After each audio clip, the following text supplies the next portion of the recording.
Welcome to the Bunyip and Ayotoshli podcast.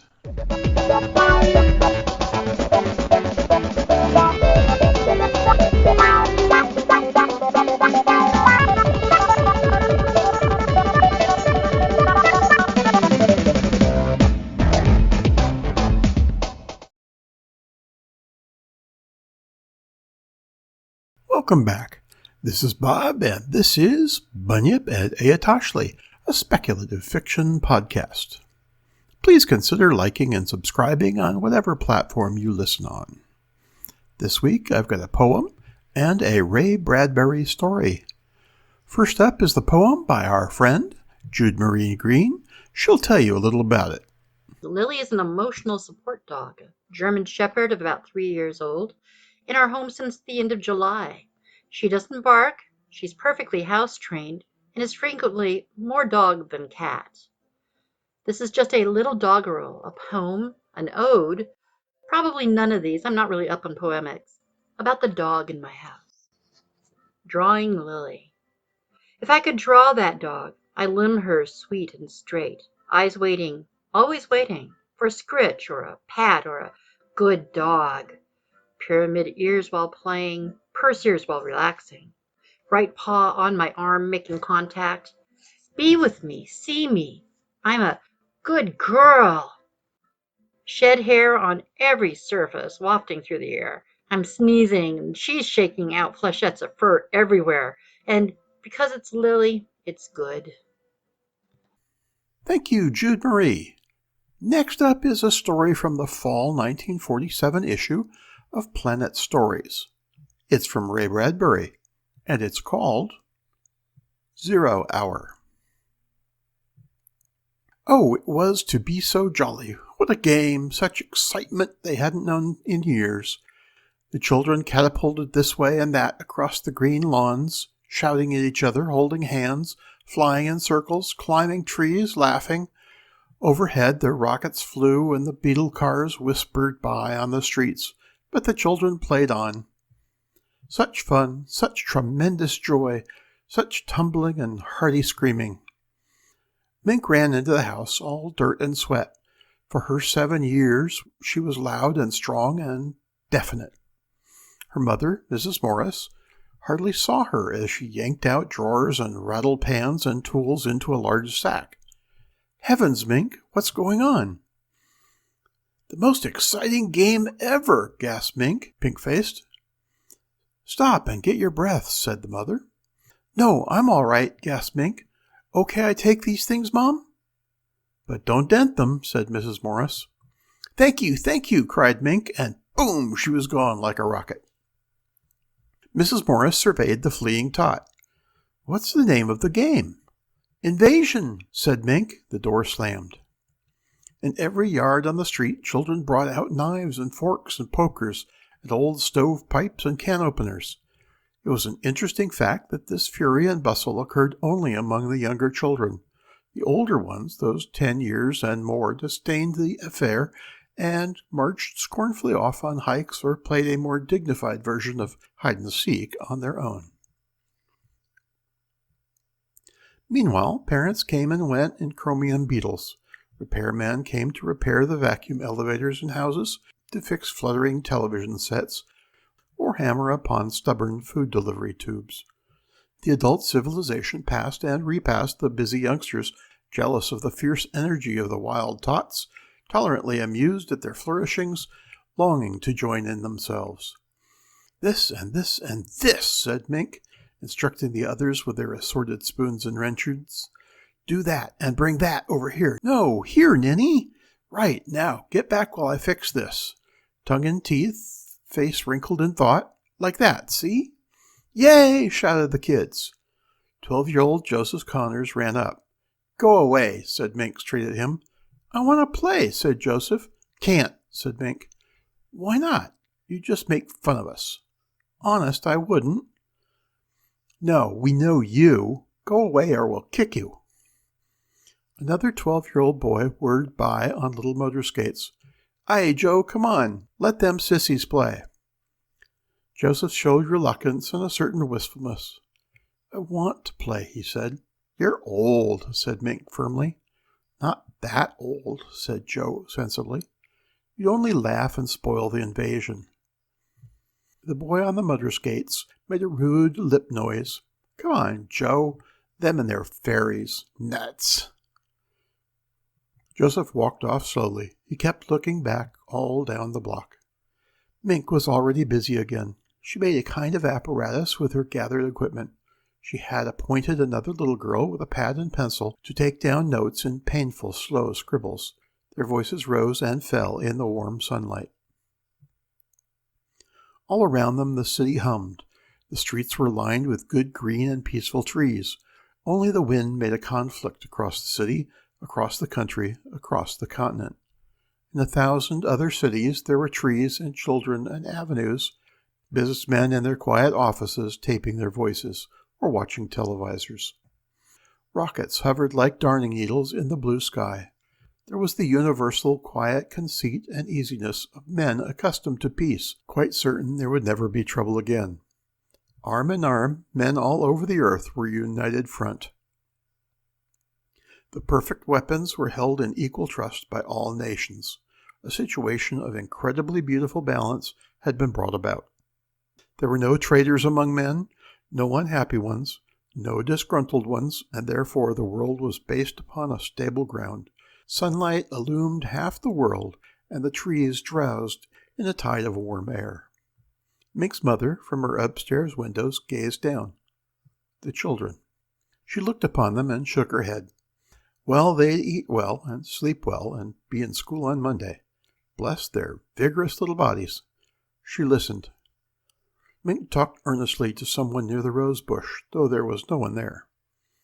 These odd children, and the little girl, what was her name? Anna? Anna took notes on a pad. First, Mink asked the rose bush a question, then called the answer to Anna. Triangle, said Mink. What's a said Anna with difficulty. Angle. Never mind, said Mink.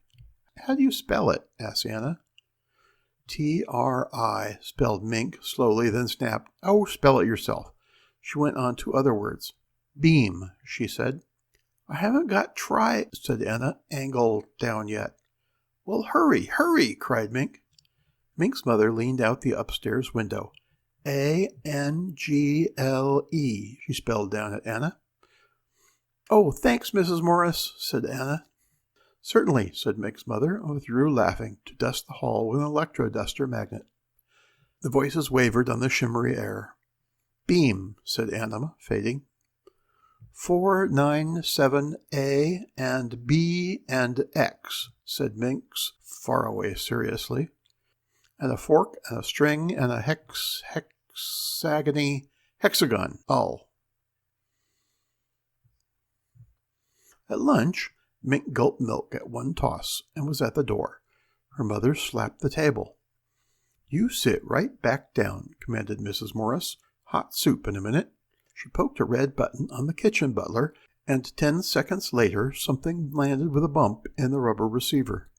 Mrs. Morris opened it, took out a can with a pair of aluminum holders, unsealed it with a flick, and poured hot soup into a bowl. During all this, Mink fidgeted. Hurry, Mom, this is a matter of life and death. I was the same way at your age. Always life and death, I know. Mink banged away at the soup. Slow down, said Mom. Can't, said Mink. Drill's waiting for me. Who's Drill? What a peculiar name, said Mom. You don't know him, said Mink. A new boy in the neighborhood? Asked Mom. He's new, all right, said Mink. She started on her second bowl. Which one is Drill? Asked Mom. He's around, said Mink evasively. You'll make fun. Everybody pokes fun. Gee, darn. Is Drill shy? Yes, no, in a way. Gosh, Mom, I've got to run if we want to have the invasion. Who's invading what? Martians invading Earth. Well, not exactly Martians. They're, I don't know, from up. She pointed with her spoon. And inside, said Mom, touching Mink's feverish brow. Mink rebelled. You're laughing. You'll kill Drill and everybody. I didn't mean to, said Mom. Drill's a Martian? No, he's, well, maybe from Jupiter or Saturn or Venus. Anyway, he's had a hard time. I imagine, Mrs. Morris hid her mouth behind her hand. They couldn't figure a way to attack Earth. We're impregnable, said Mom, in mock seriousness. That's the word Drill used. That was the word, Mom. My, Drill's a brilliant little boy. 2-bit words. They couldn't figure out a way to attack, Mom. Drill says in order to make a good fight, you've got to have a new way of surprising people. That way you win. And he says also you've got to have help from your enemy. A 5th column, said Mom. Yeah, that's what Drill said. And they couldn't figure a way to surprise Earth or get help. No wonder. We're pretty darn strong, laughed Mom, cleaning up.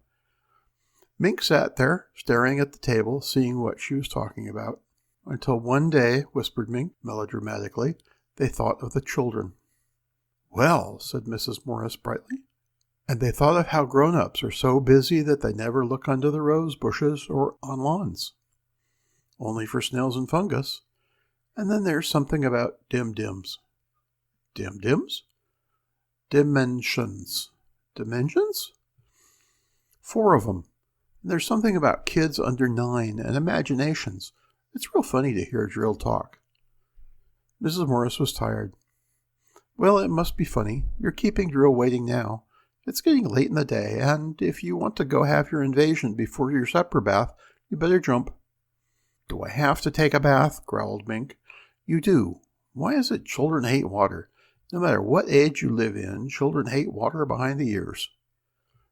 Drill says I won't have to take baths, said Mink. Oh, he does he? He told all the kids that. No more baths, and we could stay up till 10 o'clock and go to 2 televisor shows on Saturdays instead of 1. Well, Mr. Drill better mind his P's and Q's. I'll call up his mother and... Mink went to the door. We're having trouble with guys like Pete Britz and Dale Jarrett. They're growing up. They make fun. They're worse than parents. They just won't believe in Drill. They're so snooty because they're growing up. You'd think they'd know better. They were little only a couple of years ago. I hate them worst. We'll kill them first. Your father and I last? Drill says you're dangerous. Know why? Because you don't believe in Martians. They're going to let us run the world. Well, not just us, but the kids over in the next block too. I might be queen. She opened the door. Mom? Yes? What's logic? Logic? Why, dear, logic is knowing what things are true and not true. He mentioned that, said Mink. And what's impressionable? It took her a minute to say it. Why, it means... Her mother looked at the floor, laughing gently. It means to be a child, dear. Thanks for lunch. Mink ran out, then stuck her head back in. Mom, I'll be sure you won't be hurt much, really. Well, thanks, said Mom. Slam went the door. At 4 o'clock, the audio visor buzzed. Mrs. Morris flipped the tab. Hello, Helen, she said in welcome. Hello, Mary. How are things in New York? Fine. How are things in Scranton? You look tired. So do you. The children, underfoot, said Helen. Mrs. Morris sighed. My Mink, too. The super invasion. Helen laughed. Are your kids playing that game, too? Lord, yes. Tomorrow it'll be a geometrical jacks and motorized hopscotch. Were we this bad when we were kids in 48? Worse. Japs and Nazis. Don't know how my parents put up with me. Tomboy. Parents learn to shut their ears. A silence. What's wrong, Mary? Asked Helen. Mrs. Morris' eyes were half closed. Her tongue slid slowly, thoughtfully over her lower lip. She jerked. Oh, nothing. Just thought about that. Shutting ears and such. Never mind. Where were we? My boy Tim's got a crush on some guy named Drill, I think it was. Must be a new password. Mink likes him, too. Didn't know it got as far as New York. Word of mouth, I imagine. Looks like a scrap drive. I talked to Josephine, and she said her kids, that's in Boston, are wild on this new game. It's sweeping the country. At this moment, Mink trotted into the kitchen to gulp a glass of water. Mrs. Morris turned. How are things going? Almost finished, said Mink. Swell, said Mrs. Morris. What's that? A yo-yo, said Mink. Watch. She flung the yo-yo down its string. Reaching the end of it, it vanished. See, said Mink. Whoop. Dibbling her fingers, she made the yo-yo reappear and zip up the spring. Do that again, said her mother. Can't. 0 hours, 5 o'clock. Bye. Mink exited, zipping her yo-yo. On the audio visor, Helen laughed. Tim brought one of those yo-yos in this morning, but when I got curious, he said he wouldn't show it to me, and when I tried to work it, finally it wouldn't work. You're not impressionable, said Mrs. Morris. What? Never mind, something I thought of. Can I help you, Helen? I wanted to get that black and white cake recipe. The hour drowsed by. The day waned. The sun lowered in the peaceful blue sky. Shadows lengthened on the green lawns. The laughter and excitement continued. One little girl ran away, crying. Mrs. Morris came out the front door. Mink, why was Peggy Ann crying? Mink was bent over the yard near the rose bush. Yeah, she's a scare baby. We won't let her play now. She's getting too old to play. I guess she grew up all of a sudden. Is that why she cried? Nonsense. Give me a civil answer, young lady, or inside you come. Mink whirled in consternation, mixed with irritation. I can't quit now. It's almost time. I'll be good. I'm sorry. Did you hit Peggy Ann? No, honest. You ask her. It was something. Well, she's just a scaredy pants. The ring of children drew in around Mink, where she scowled at her work with spoons and a kind of square-shaped arrangement of hammers and pipes. There and there, murmured Mink. What's wrong? Said Mrs. Morris. Drill's stuck, halfway. If we could only get him all the way through, it'll be easier. Then all the others could come through after him. Can I help? No, thanks, I'll fix it. All right, I'll call you for your bath in half an hour. I'm tired of watching you. She went in and sat in the electric relaxing chair, sipping a little beer from a half-empty glass. The chair massaged her back. Children, children, children in love and hate, side by side. Sometimes children loved you, hated you, all in a half-second. Strange children, did they ever forget or forgive the whippings and the harsh, strict words of command? She wondered, how can you ever forget or forgive those over and above you, those tall and silly dictators? Time passed. A curious waiting silence came upon the street, deepening. 5 o'clock. A clock sang softly somewhere in the house in a quiet, musical voice. 5 o'clock, 5 o'clock. Time's a-wasting, 5 o'clock. And purred away into silence. 0 hour.